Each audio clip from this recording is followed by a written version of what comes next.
ਸਾਰੇ ਭੈਣ ਭਰਾਵਾਂ ਨੂੰ ਜੈ ਮਸੀਹ ਦੀ। ਅੱਜ ਦੇ ਦਿਨ ਦਾ ਵਚਨ ਦਾ ਮਨਨ ਕਰਨ ਤੋਂ ਪਹਿਲਾਂ ਅਸੀਂ ਪ੍ਰਾਰਥਨਾ ਵਿੱਚ ਜਾਵਾਂਗੇ। ਦਿਆਲੂ ਪ੍ਰਭੂ, ਅਸੀਂ ਤੇਰਾ ਧੰਨਵਾਦ, ਤੇਰੀ ਮਹਿਮਾ, ਤੇਰੀ ਵਡਿਆਈ, ਤੇਰੀ ਉਸਤਤ ਕਰਦੇ ਹਾਂ। ਤੇਰੇ ਨਾਮ ਨੂੰ ਧੰਨਵਾਦ ਦਿੰਦੇ ਹਾਂ ਜਿਹੜਾ ਨਿਤ ਪ੍ਰਤੀ ਦਿਨ ਸਾਨੂੰ ਜੀਵਨ ਦੇ ਕੇ ਆਪਣੇ ਵਚਨ ਦੀ ਮਹਿਮਾ ਦੇ ਲਈ ਆਪਣੇ ਨੇੜੇ ਲੈ ਕੇ ਆਉਂਦਾ ਹੈ। ਅਸੀਂ ਜਿਵੇਂ ਪਰਮੇਸ਼ਰ ਦਾ ਲਗਾਤਾਰ ਪ੍ਰਾਰਥਨਾ ਕਰਦੇ ਆ ਰਹੇ ਹਾਂ, ਵਚਨ ਦਾ ਮਨਨ ਕਰਦੇ ਆ ਰਹੇ ਹਾਂ, ਮਸੀਹ ਦੇ ਨਿਆਉ ਦੇ ਵਿਖੇ ਦੇ ਵਿੱਚ ਉਹ ਪਰਮੇਸ਼ਰ ਪਿਤਾ ਆਪ ਨੇ ਹੁਣ ਤੱਕ 4 ਭਾਗਾਂ ਦੇ ਵਿੱਚ ਆਪ ਦੇ ਨਿਆਂ ਨੂੰ ਸਿੱਖਣ ਦੇ ਲਈ ਮਦਦ ਕੀਤੀ ਹੈ। ਜਦ ਅਸੀਂ 5ਵੇਂ ਭਾਗ ਦੇ ਵਿੱਚ ਜਾ ਰਹੇ ਹਾਂ ਤਾਂ ਸਾਨੂੰ ਆਪ ਦੀ ਨਿਆਂ ਦੇ ਪ੍ਰਤੀ ਸਜਗ ਹੋ ਕੇ ਜੀਵਨ ਜੀਣ ਦੇ ਲਈ ਸਾਡੀ ਮਦਦ ਕਰੀ। ਜਿੰਨੇ ਵਚਨ ਸੁਣ ਰਹੇ ਨੇ ਉਹਨਾਂ ਦੀ ਵੀ, ਔਰ ਜੋ ਆਪ ਦਾ ਵਚਨ ਬੋਲਣ ਜਾ ਰਿਹਾ ਉਹਨੂੰ ਆਪਣੇ ਆਤਮਾ ਦੀ ਤੌਫੀਕ ਦੇ ਨਾਲ ਸੱਚੇ ਨਿਆਂ ਨੂੰ ਪ੍ਰਗਟ ਕਰਨ ਦੇ ਲਈ ਅਤੇ ਉਸ ਦੇ ਬਾਰੇ ਸਿੱਖਣ ਦੇ ਲਈ ਮਦਦ ਕਰੀ।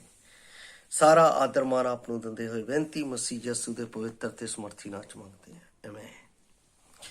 ਪਿਆਰੇ ਅਜ਼ੀਜ਼, ਲਗਾਤਾਰ ਅਸੀਂ ਪ੍ਰਾਰਥਨਾ ਕਰਦੇ ਆ ਰਹੇ ਹਾਂ ਮਸੀਹ ਦੇ ਨਿਆਂ ਦੇ ਵਿਖੇ, ਔਰ ਇਹ ਅਸੀਂ ਇਬਰਾਨੀਆਂ ਦੀ ਪੁਸਤਕ ਉਸਦਾ 9 ਅਧਿਆਏ ਉਸਦੀ 27 ਆਇਤ ਤੋਂ ਇਸ ਵਚਨ ਨੂੰ ਲਿਆ ਹੈ, ਔਰ ਜਿਸ ਦੇ ਵਿੱਚ ਅਸੀਂ 7 ਪ੍ਰਕਾਰ ਦੇ ਮਸੀਹੀ ਨਿਆਸਾਂ ਦੇ ਬਾਰੇ ਸਿੱਖ ਰਹੇ ਸੀ, ਔਰ ਜਿਨ੍ਹਾਂ ਵਿੱਚੋਂ ਅਸੀਂ ਹੁਣ ਸਿੱਖ ਰਹੇ ਸੀ ਕਿ ਪਰਮੇਸ਼ਰ ਸਾਡਾ ਮਸੀਹਾਂ ਦਾ ਨਿਆਂ ਕਰੇਗਾ, ਔਰ ਇਹ ਨਿਆਂ ਜਿਹੜਾ ਹੈ ਪਰਮੇਸ਼ਰ ਦੇ ਨਿਆਂ ਆਸਨ ਤੋਂ ਸਾਡੇ ਨਿਮਿਤ ਸ਼ੁਰੂ ਹੋਵੇਗਾ, ਔਰ ਇਹ ਨਿਆਂ ਜੋ ਅਸੀਂ ਦੇਹ ਦੇ ਨਾਲ ਮਸੀਹੀ ਜੀਵਨ ਬਤੀਤ ਕੀਤਾ ਹੈ, ਆਤਮਿਕ ਰੀਤੀ ਨਾਲ ਜੋ ਜੀਵਨ ਹੈ, ਉਸ ਦਾ ਸਾਰਾ ਨਿਆਂ ਪਰਮੇਸ਼ਰ ਪੁੱਤਰ ਦੇ ਸਿੰਘਾਸਨ ਤੋਂ ਸਾਡੇ ਜੀਵਨ ਦੇ ਪ੍ਰਤੀ ਹੋਵੇਗਾ।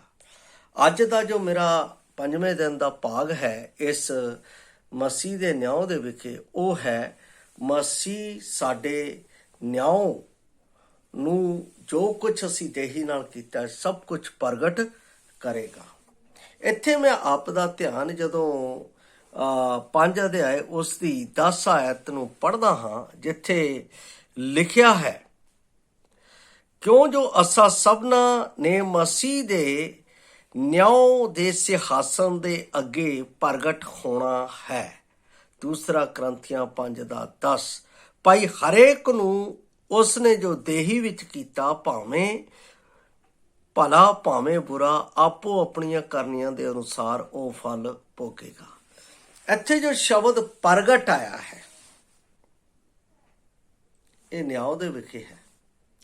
ਪ੍ਰਗਟ ਜਿਹੜਾ ਸ਼ਬਦ ਹੈ, ਜਦੋਂ ਅਸੀਂ ਬਾਈਬਲ ਦੀ ਮੂਲ ਯੂਨਾਨੀ ਭਾਸ਼ਾ ਦੇ ਉੱਤੇ ਧਿਆਨ ਕਰਦੇ ਹਾਂ ਤਾਂ ਉਸ ਦੇ ਵਿੱਚ ਸ਼ਬਦ ਆਇਆ ਹੈ ਫਾਨੇਰੂ।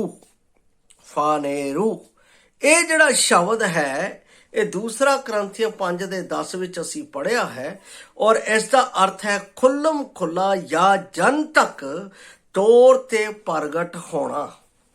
ਖੁੱਲਮ ਖੁੱਲਾ, ਇਹ ਨਹੀਂ ਹੈ ਕਿ ਇੱਕ ਬੰਦ ਕਮਰੇ ਦੇ ਵਿੱਚ ਤੁਹਾਡਾ ਨਿਆਂ ਹੋ ਰਿਹਾ। ਵਿਸ਼ਵਾਸੀਆਂ ਦਾ ਨਿਆਂ ਹੋਣਾ ਹੈ, ਮਸੀਹ ਦੇ ਨਿਆਂ ਆਸਨ ਦੇ ਸਾਹਮਣੇ ਹੋਣਾ ਹੈ। ਜੋ ਕੁਝ ਉਹਨਾਂ ਨੇ ਦੇਹੀ ਦੇ ਨਾਲ ਕੀਤਾ ਹੈ, ਭਾਵੇਂ ਭਲਾ ਭਾਵੇਂ ਬੁਰਾ, ਉਹ ਸਭ ਖੁੱਲਮ ਖੁੱਲਾ ਮਸੀਹ ਪ੍ਰਗਟ ਕਰੇਗਾ। ਇਸ ਦਾ ਇਹ ਮਤਲਬ ਕਿ ਜ਼ਰੂਰੀ ਨਹੀਂ ਕਿ ਇਸ ਦਾ ਅਰਥ ਹੈ ਕਿ ਸਾਡੀਆਂ ਅਸਫਲਤਾਵਾਂ ਅਤੇ ਕਮੀਆਂ ਅਤੇ ਹੋਰਨਾਂ ਦੇ ਵਿਖੇ ਜਾਣਨ ਦੇ ਲਈ ਪ੍ਰਗਟ ਕੀਤਾ ਜਾਵੇਗਾ। ਨਿਆਂ ਅਜੇ ਵੀ ਵਿਅਕਤੀਆਂ ਅਤੇ ਪਰਮੇਸ਼ਰ ਦੇ ਲੋਕਾਂ ਦੇ ਵਿਚਕਾਰ ਹੈ, ਕਿਉਂਕਿ ਜੋ ਉਹਨਾਂ ਨੇ ਲੁਕ ਕੇ ਕੀਤਾ ਹੈ, ਜੋ ਕਿਸੇ ਪਰਦੇ ਦੇ ਵਿੱਚ ਕੀਤਾ ਹੈ, ਜੋ ਕਲੀਸਿਆ ਤੋਂ ਆਪਣੇ ਆਪ ਨੂੰ ਛੁਪਾਉਣ ਦੇ ਲਈ ਕੀਤਾ ਹੈ, ਉਹ ਸਭ ਮਸੀਹ ਦੇ ਨਿਆਂ ਆਸਨ ਦੇ ਅੱਗੇ ਪ੍ਰਗਟ ਹੋਵੇਗਾ। ਉਹ ਛੁਪਿਆ ਨਹੀਂ ਰਹੇਗਾ, ਔਰ ਇਸ ਦੇ ਲਈ ਉਹਨੇ ਕਿਹਾ ਹੈ ਖੁੱਲਮ ਖੁੱਲਾ ਇਸ ਦਾ ਨਿਆਂ ਸਾਡੇ ਵਿੱਚ ਹੋਵੇਗਾ, ਕਿਉਂਕਿ ਉਸ ਦੀ ਹਜ਼ੂਰੀ ਖਾਸ ਕਰਕੇ ਨਿਆਈ ਵਜੋਂ ਪੂਰਨ ਹਲੀਮਤਾ ਦਾ ਇੱਕ ਸਥਾਨ ਹੈ। ਕ੍ਰੋਧ ਦਾ ਨਹੀਂ ਹੋਏਗਾ। ਬਾਈਬਲ ਦੇ ਵਿੱਚ ਲਿਖਿਆ ਹੈ ਪਰਮੇਸ਼ਰ ਦਾ ਸਾਰਾ ਕ੍ਰੋਧ ਜੋ ਪਾਪ ਦੇ ਪ੍ਰਤੀ, ਮੇਰੇ ਅਤੇ ਆਪ ਦੇ ਪ੍ਰਤੀ ਸੀ, ਸਰਵੋੱਚ ਸ੍ਰਿਸ਼ਟੀ ਦੇ ਪ੍ਰਤੀ ਸੀ, ਉਹ ਸਭ ਪੁੱਤਰ ਨੇ ਆਪਣੇ ਉੱਤੇ ਝਾ ਲਿਆ। ਪਰਮੇਸ਼ਰ ਦਾ ਕ੍ਰੋਧ ਆਪਣੇ ਉੱਤੇ ਲੈ ਲਿਆ। ਹੁਣ ਉਹ ਕ੍ਰੋਧ ਨਾਲ ਨਹੀਂ, ਹਾਲੀਮਤਾ ਦੇ ਨਾਲ।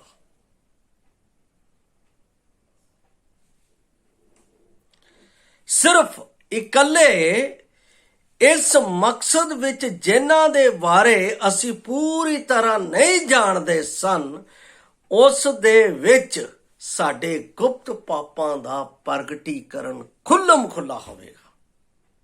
ਇਸ ਦਾ ਜੋ ਮੈਂ ਵਚਨ ਹੈ, ਜੋ ਖੁੱਲਮ ਖੁੱਲਾ ਹੋਏਗਾ, ਜਿਸ ਵਿੱਚ ਅਸੀਂ ਗੁਪਤ ਪਾਪ ਪਰਮੇਸ਼ਰ ਦੇ ਅੱਗੇ ਕੀਤੇ ਹੈ, ਉਹਨਾਂ ਦੇ ਬਾਰੇ ਉਹ ਸਾਫ਼ ਰੀਤੀ ਨਾਲ ਪ੍ਰਗਟ ਕਰੇਗਾ। ਮਰਕੁਸ ਦੀ ਅੰਜੀਲ ਉਸ ਦਾ 4:22 ਮੈਂ ਆਪ ਦੇ ਲਈ ਪੜ੍ਹ ਰਿਹਾ ਹਾਂ। ਮਰਕੁਸ ਦੀ ਅੰਜੀਲ 4:22।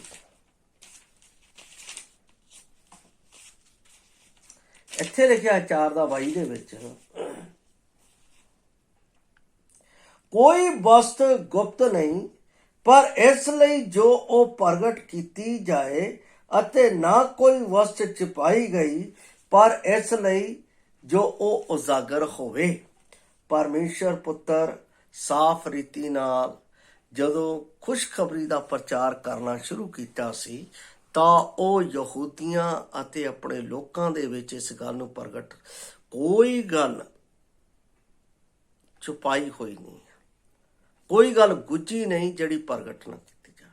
ਪਰਮੇਸ਼ਰ ਦੇ ਨਿਆਂ ਦੇ ਵਿੱਚ ਇਹ ਸਭ ਕੁਝ ਜੋ ਗੁਪਤ ਦੇ ਵਿੱਚ ਪ੍ਰਗਟ ਹੋਵੇਗਾ। ਰੋਮੀਆਂ ਦੀ ਪੁਸਤਕ 2:16 ਜਿਹੜਾ ਹੈ, ਉਸ ਦੇ ਵਿੱਚ ਵੀ ਇੱਕ ਅਜਿਹਾ ਨਿਆਂ ਪ੍ਰਗਟ ਕੀਤਾ ਗਿਆ ਹੈ ਜਿਹੜਾ ਛੁਪਿਆ ਹੋਇਆ ਨਹੀਂ ਹੈ।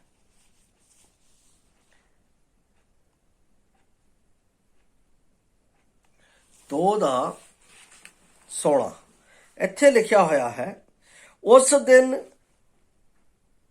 ਵਿੱਚ ਜਦੋਂ ਪਰਮੇਸ਼ਰ ਮੇਰੀ ਖੁਸ਼ਖਬਰੀ ਦੇ ਅਨੁਸਾਰ ਯਿਸੂ ਮਸੀਹ ਦੇ ਰਾਹੀਂ ਮਨੁੱਖ ਦੀਆਂ ਗੁਪਤ ਗੱਲਾਂ ਦਾ ਨਿਆਂ ਕਰੇਗਾ।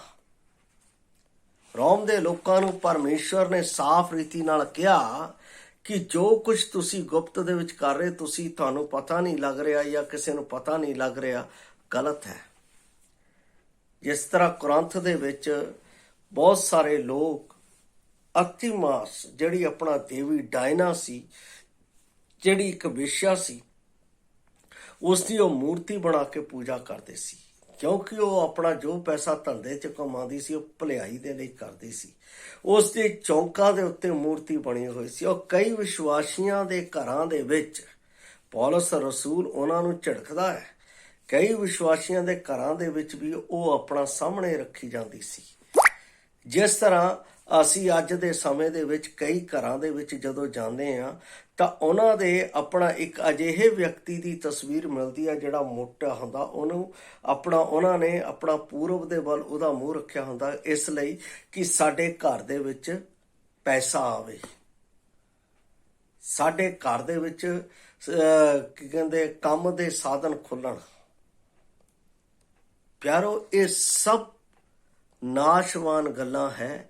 ਔਰ ਜੇ ਵਿਸ਼ਵਾਸੀ ਇਹ ਛੁਪ ਕੇ ਕਰਦੇ ਆ, ਵਿਸ਼ਵਾਸੀ ਇਹ ਕਹਿੰਦੇ ਆ ਕਿ ਹਾਂ ਅਸੀਂ ਸੰਸਾਰ ਦੇ ਨਾਲ ਮਿਲ ਕੇ ਵੀ ਕੰਮ ਕਰਨਾ ਹੈ ਔਰ ਪ੍ਰਭੂ ਦੇ ਵਿੱਚ ਵੀ ਰਹਿ ਕੇ ਰੱਖਣਾ ਹੈ, ਤਾਂ ਉਹ ਕਦੇ ਵੀ ਛੁਪਿਆ ਨਹੀਂ ਰਹੇਗਾ। ਪਰਮੇਸ਼ਰ ਉਸ ਨੂੰ ਪ੍ਰਗਟ ਕਰੇਗਾ। ਇਸ ਕਰਕੇ ਬਾਈਬਲ ਦੇ ਵਿੱਚ ਲਿਖਿਆ, ਕੋਈ ਵਿਅਕਤੀ ਦੋ ਮਾਲਕਾਂ ਦੀ ਸੇਵਾ ਨਹੀਂ ਕਰ ਸਕਦਾ।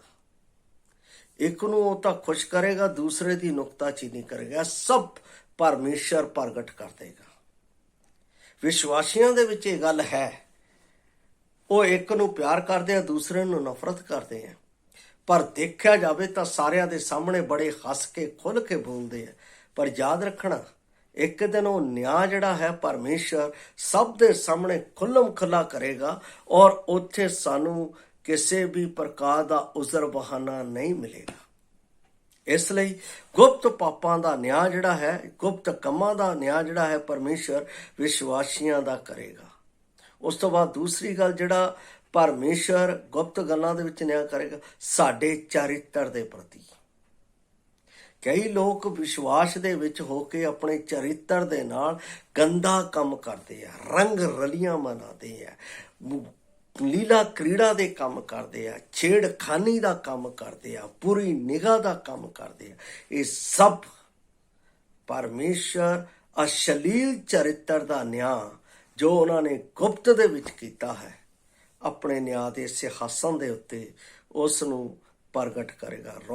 ਰੋਮੀਆਂ ਦੀ ਪੁਸਤਕ 2 ਅਧਿਆਏ 5 ਤੋਂ 11 ਮੈਂ ਇਸ ਲਈ ਆਪ ਦੇ ਲਈ ਪੜ੍ਹ ਰਿਹਾ ਹਾਂ।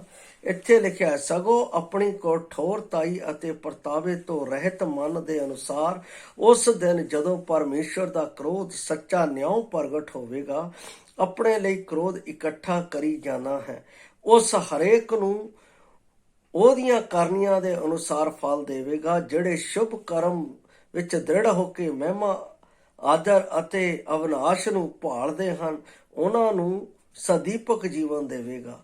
ਪਰ ਜਿਹੜੇ ਆਕੀ ਹਨ ਔਰ ਸੱਚ ਨੂੰ ਨਹੀਂ ਮੰਨਦੇ, ਸਗੋਂ ਕੁਧਰਮ ਨੂੰ ਮੰਨਦੇ ਹਨ, ਉਹਨਾਂ ਉੱਤੇ ਗੁੱਸੇ ਅਤੇ ਕ੍ਰੋਧ ਹੋਵੇਗਾ। ਬਿਪਤਾ ਅਤੇ ਕਸ਼ਟ ਹਰੇਕ ਮਨੁੱਖ ਦੀ ਜਾਨ ਉੱਤੇ ਹੋਵੇਗਾ ਜਿਹੜਾ ਬੁਰਾਈ ਕਰਦਾ ਹੈ, ਪਹਿਲਾ ਯਹੂਦੀ ਫਿਰ ਯੂਨਾਨੀ। ਪਰ ਹਰੇਕ ਨੂੰ ਜਿਹੜਾ ਭਲਾਈ ਕਰਦਾ ਹੈ, ਮਹਿਮਾ, ਆਦਰ ਅਤੇ ਸ਼ਾਂਤ ਪ੍ਰਾਪਤ ਹੋਵੇਗੀ, ਪਹਿਲਾ ਯਹੂਦੀ ਅਤੇ ਫਿਰ ਯੂਨਾਨੀ। ਪਰਮੇਸ਼ਰ ਦੇ ਹਜ਼ੂਰ ਤਾਂ ਕਿਸੇ ਦਾ ਪੱਖਪਾਤ ਨਹੀਂ ਹੁੰਦਾ। ਪਰਮੇਸ਼ਰ ਦੇ ਹਜ਼ੂਰ ਕਿਸੇ ਦਾ ਪੱਖਪਾਤ ਨਹੀਂ ਹੁੰਦਾ। ਮੇਰੇ ਚਰਿੱਤਰ ਦਾ ਨਿਆਂ ਹੋਵੇਗਾ, ਅਸੀਂ ਬਚ ਨਹੀਂ ਸਕਦੇ। ਪਰਮੇਸ਼ਰ ਦੀ ਅੱਖ ਬਾਣੀ ਦੇ ਵਿੱਚ ਲਿਖਿਆ, ਜਦੋਂ ਅਸੀਂ ਇਤਿਹਾਸ ਦੀ ਪੁਸਤਕ ਪੜ੍ਹਦੇ ਹਾਂ, ਉਸ ਦਾ 16 ਅਧਿਆਇ ਉਸ ਦੀ 9 ਆਇਤ, ਤਾਂ ਉਸ ਦੇ ਵਿੱਚ ਸਾਫ਼ ਤੌਰ ਤੇ ਲਿਖਿਆ ਹੈ, ਪਰਮੇਸ਼ਰ ਦੀ ਅੱਖ ਸਾਰੀ ਦੁਨੀਆ ਦੇ ਉੱਤੇ ਫਿਰਦੀ ਰਹਿੰਦੀ ਹੈ। ਉਹ ਜਦੋਂ ਅਬਰਾਹਮ ਦੇ ਉੱਤੇ ਆਪਣਾ ਲਾਈਟ ਮਾਰੇਗਾ, ਤਾਂ ਅਬਰਾਹਮ ਨੂੰ ਉਹ ਆਪਣਾ ਸੰਸਾਰ ਦੇ ਵਿੱਚ ਰਹਿ ਕੇ ਕਿਸ ਲੀਲਾ ਕ੍ਰੀੜਾ ਦੇ ਵਿੱਚ ਸੀ, ਉਹਦੀ ਪੂਰੀ ਤਸਵੀਰ ਖੋਲ ਕੇ ਰੱਖ ਦੇਗਾ। ਜਿਸ ਤਰ੍ਹਾਂ ਅਸੀਂ ਪੁਰਾਣੇ ਨਿਯਮ 'ਚ ਨੂਹ ਨੇ ਜੋ ਗਲਤ ਕੰਮ ਕੀਤਾ, ਨੰਗਾ ਪਿਆ ਰਿਹਾ, ਉਹਦੇ ਪੁੱਤਰਾਂ ਨੇ ਦੇਖਿਆ, ਉਸ ਦੀ ਤਸਵੀਰ ਉਹਨੇ ਖੋਲ ਕੇ ਰੱਖ ਦਿੱਤੀ। ਪਿਆਰੋ, ਯਾਕੂਬ ਨੇ ਜੋ ਕੰਮ ਕੀਤਾ, ਉਸ ਦੇ ਬਾਰੇ ਵੀ ਉਸ ਜਗ੍ਹਾ ਦੇ ਉੱਤੇ ਲਿਖਿਆ ਹੈ, ਉਸ ਦੀ ਵੀ ਤਸਵੀਰ ਖੋਲ ਕੇ ਰੱਖ ਦਿੱਤੀ ਆ। ਬਾਈਬਲ ਕੁਝ ਵੀ ਛੁਪਾ ਕੇ ਨਹੀਂ ਰੱਖਦੀ। ਬਾਈਬਲ ਦਾ ਪਰਮੇਸ਼ਰ ਸਾਡੇ ਚਰਿੱਤਰ ਦਾ ਸੱਚਾ ਨਿਆਂ ਪ੍ਰਗਟ ਕਰੇਗਾ, ਅਸੀਂ ਬਚ ਨਹੀਂ ਸਕਦੇ ਹਾਂ। ਯਾਦ ਰੱਖਣਾ ਹੈ। ਇਸ ਲਈ ਵਿਸ਼ਵਾਸੀ ਦਾ ਨਿਆਂ ਪਰਮੇਸ਼ਰ ਖੁੱਲ੍ਹਮ ਖੁੱਲ੍ਹਾ ਪ੍ਰਗਟ ਕਰੇਗਾ, ਛੁਪ ਨਹੀਂ ਸਕਦੇ ਹਾਂ।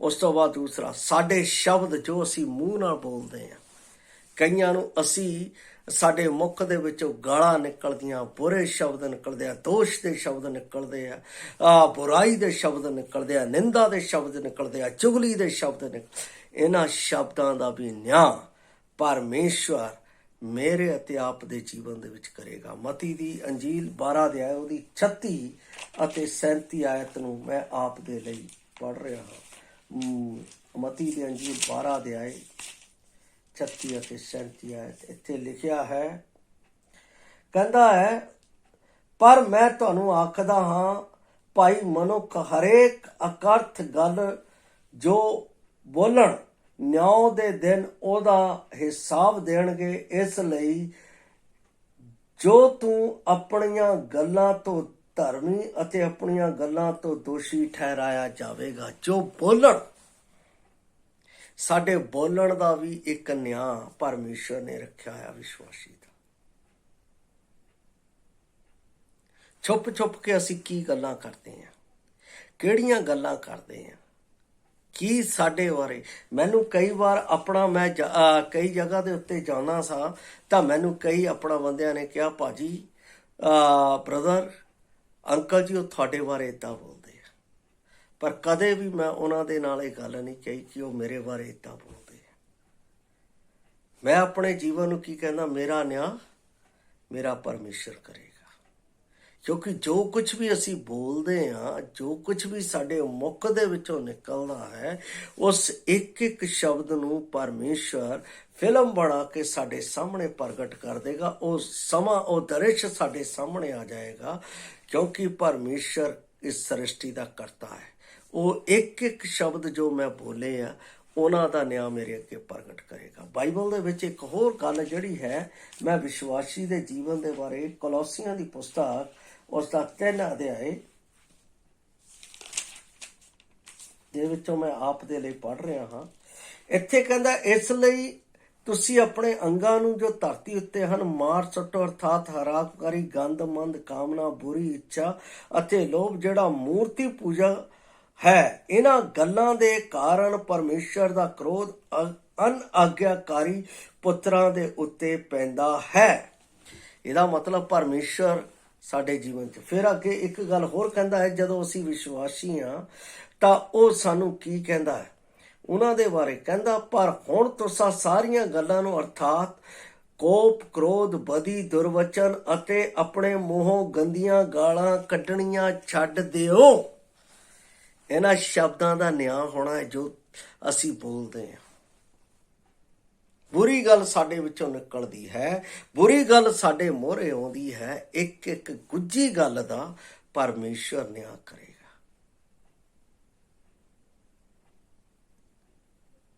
ਆਪਣੇ ਮਾਤ ਕਲੀਸਿਆ ਦੇ ਪ੍ਰਤੀ, ਆਪਣੀ ਕਲੀਸਿਆ ਦੇ ਪ੍ਰਤੀ ਕੀ ਅਸੀਂ ਵਫਾਦਾਰੀ ਦੇ ਸ਼ਬਦ ਬੋਲ ਰਹੇ ਹਾਂ?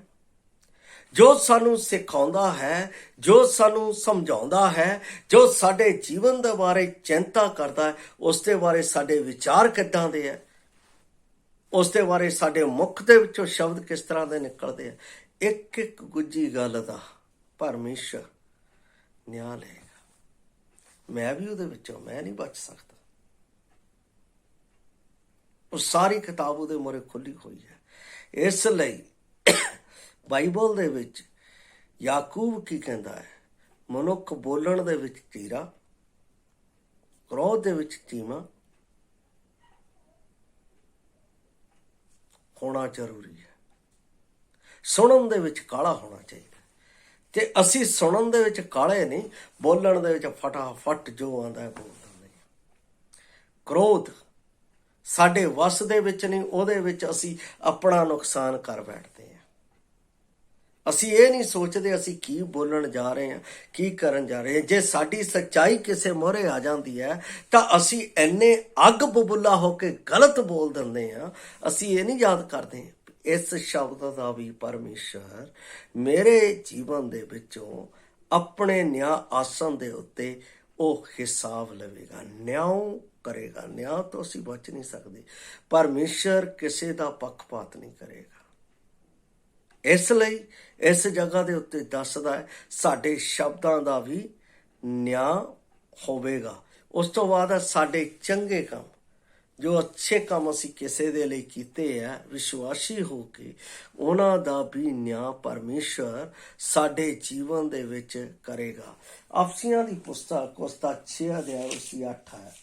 ਮੈਂ ਆਪ ਦੇ ਲਈ ਪੜ੍ਹ ਰਿਹਾ ਹਾਂ। ਅਫਸੀਆਂ 6 ਦਾ 8 ਇੱਥੇ ਲਿਖਿਆ ਹੋਇਆ ਹੈ, ਕਿਉਂ ਜੋ ਤੁਸੀਂ ਜਾਣਦੇ ਹੋ ਭਾਈ, ਹਰ ਇੱਕ ਕੋਈ ਜੋ ਕੁਝ ਭਲਾ ਕੰਮ ਕਰੇ, ਭਾਵੇਂ ਦਾਸ ਹੋਵੇ ਭਾਵੇਂ ਆਜ਼ਾਦ, ਸੋ ਪ੍ਰਭੂ ਦੇ ਕੋਲੋਂ ਉਸ ਦਾ ਫਲ ਪਾਵੇਗਾ। ਇਹਦਾ ਮਤਲਬ ਸਾਡੇ ਜੋ ਅਸੀਂ ਚੰਗੇ ਕੰਮ ਕਿਸੇ ਦੇ ਲਈ ਭਲਾਈ ਦੇ ਕੀਤੇ ਹੈ, ਕਿਸੇ ਦੇ ਲਈ ਚੰਗਾਈ ਦੇ ਕੀਤੇ ਹੈ, ਜਾਂ ਕਿਸੇ ਨੂੰ ਅਸੀਂ ਬਚਾਇਆ ਹੈ, ਜਾਂ ਕਿਸੇ ਨੂੰ ਅਸੀਂ ਰਾਹ ਪਾਇਆ ਹੈ, ਜਾਂ ਕਿਸੇ ਨੂੰ ਅਸੀਂ ਅੱਛੀ ਵਸਤ ਦੇ ਦਿੱਤੀ ਹੈ, ਉਸ ਦਾ ਨਿਆਂ ਸਾਨੂੰ ਪ੍ਰਭੂ ਕੋਲ ਮਿਲੇਗਾ। ਕਿਸੇ ਦੇ ਦੁੱਖ ਦੇ ਵਿੱਚ ਤੁਸੀਂ ਭਲਾ ਕੀਤਾ ਹੈ, ਕਿਸੇ ਦੇ ਦੁੱਖਾਂ ਦੇ ਵਿੱਚ ਤੁਸੀਂ ਸਾਂਝੀ ਹੋਏ ਹੋ, ਕਿਸੇ ਦੇ ਨਾਲ ਤੁਸੀਂ ਦੁੱਖਾਂ ਦੇ ਵਿੱਚ ਹੋ ਕੇ ਉਹਨੂੰ ਹੌਸਲਾ ਅਫਜ਼ਾਈ ਕਰਕੇ ਆਪਣੇ ਨਾਲ ਲੈ ਕੇ ਚੱਲੇ ਹੋ, ਉਸ ਦਾ ਪ੍ਰਤੀਫਲ ਅਸੀਂ ਪ੍ਰਭੂ ਦੇ ਕੋਲੋਂ ਪਾਵਾਂਗੇ। ਸੰਸਾਰ ਸਾਨੂੰ ਉਹਦਾ ਫਲ ਨਹੀਂ ਦੇਗਾ। ਸੰਸਾਰ ਤਾਂ ਜੇ ਅਸੀਂ ਉਹਦੇ ਨਾਲ ਭਲਾ ਕਰੀਏ, ਭਲਾ ਕਰਕੇ ਵੀ ਉਹ ਸਾਡੀ ਬੁਰਾਈ ਕਰਦਾ ਹੈ। ਇਸ ਲਈ ਪ੍ਰਭੂ ਨੇ ਆਪਣੇ ਵਚਨ ਦੇ ਵਿੱਚ ਕਿਹਾ, ਇਸ ਸੰਸਾਰ ਤੋਂ ਕਿਸੇ ਗੱਲ ਦਾ ਹੌਪ ਨਾ ਕਰ, ਪਰ ਪਰਮੇਸ਼ਰ ਜਿਹਨੇ ਤੈਨੂੰ ਬਚਾਇਆ ਹੈ, ਜਿਹਦੇ ਪੁੱਤਰ ਦੇ ਵਿੱਚ ਤੇਰਾ ਛੁਟਕਾਰਾ ਹੋਇਆ ਹੈ, ਉਸ ਦੇ ਵਿੱਚ ਹੌਪ ਕਰ, ਕਿਉਂਕਿ ਉਹੀ ਪ੍ਰਤੀਫਲ ਦੇਵੇਗਾ। ਸਾਰਾ ਇਖਤਿਆਰ ਉਸ ਨੂੰ ਦਿੱਤਾ ਗਿਆ। ਉਹੀ ਨਿਆਈ ਪਰਮੇਸ਼ਰ ਮਸੀਹ ਯਸੂ ਮੇਰੇ ਇਸ ਇੱਕ ਇੱਕ ਚੰਗੇ ਕੰਮ ਦਾ ਨਿਆਂ ਮੇਰੇ ਜੀਵਨ ਦੇ ਵਿੱਚ ਕਰੇਗਾ। ਔਰ ਇਸ ਤੋਂ ਬਾਅਦ ਅਸੀਂ ਦੇਖਦੇ ਹਾਂ ਜਿਹੜਾ ਸਾਡਾ ਨਿਆਂ ਹੈ ਸਾਡੇ ਵਿਹਾਰ ਦਾ ਹੋਵੇਗਾ।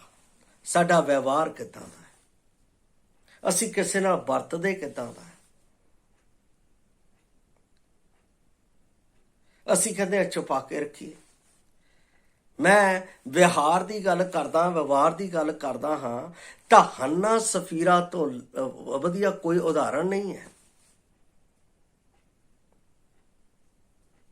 ਕਲੀਸਿਆ ਦੇ ਵਿੱਚ ਸੀ, ਉਹਨਾਂ ਨੇ ਕਲੀਸਿਆ ਦੇ ਨਾਲ, ਪਰਮੇਸ਼ਰ ਦੇ ਨਾਲ ਕਿਹੋ ਜਿਹਾ ਵਿਹਾਰ ਕੀਤਾ, ਛੁਪ ਕੇ ਕੰਮ ਕੀਤਾ ਹੈ, ਛੁਪ ਕੇ। ਜਿਹੜਾ ਪਵਿੱਤਰਤਾ ਦਾ ਵਿਵਹਾਰ ਉਹਨਾਂ ਨੂੰ ਕਰਨਾ ਚਾਹੀਦਾ, ਜੋ ਸੱਚ ਦਾ ਵਿਵਹਾਰ ਉਹਨਾਂ ਨੂੰ ਕਰਨਾ ਚਾਹੀਦਾ ਸੀ, ਜੋ ਪ੍ਰੇਮ ਦਾ ਵਿਵਹਾਰ ਉਹਨਾਂ ਨੂੰ ਕਰਨਾ ਚਾਹੀਦਾ, ਉਹ ਨਹੀਂ ਕੀਤਾ। ਔਰ ਉਹਨਾਂ ਦਾ ਉਹ ਵਿਵਹਾਰ ਕਲੀਸਿਆ ਦੇ ਸਾਹਮਣੇ ਪ੍ਰਗਟ ਹੋ ਗਿਆ, ਝੂਠ ਬੋਲਣ ਦਾ। ਪਤਰਸ ਇਹੀ ਕਹਿੰਦਾ ਹੈ, ਜਦੋਂ ਤਾਂ ਵਿਚਿਆ ਕਿ ਤੇਰਾ ਨਹੀਂ ਸੀ, ਜਦੋਂ ਤੇਰਾ ਸੀ ਤਾਂ ਕੀ ਉਹ ਤੇਰਾ ਨਹੀਂ ਸੀ।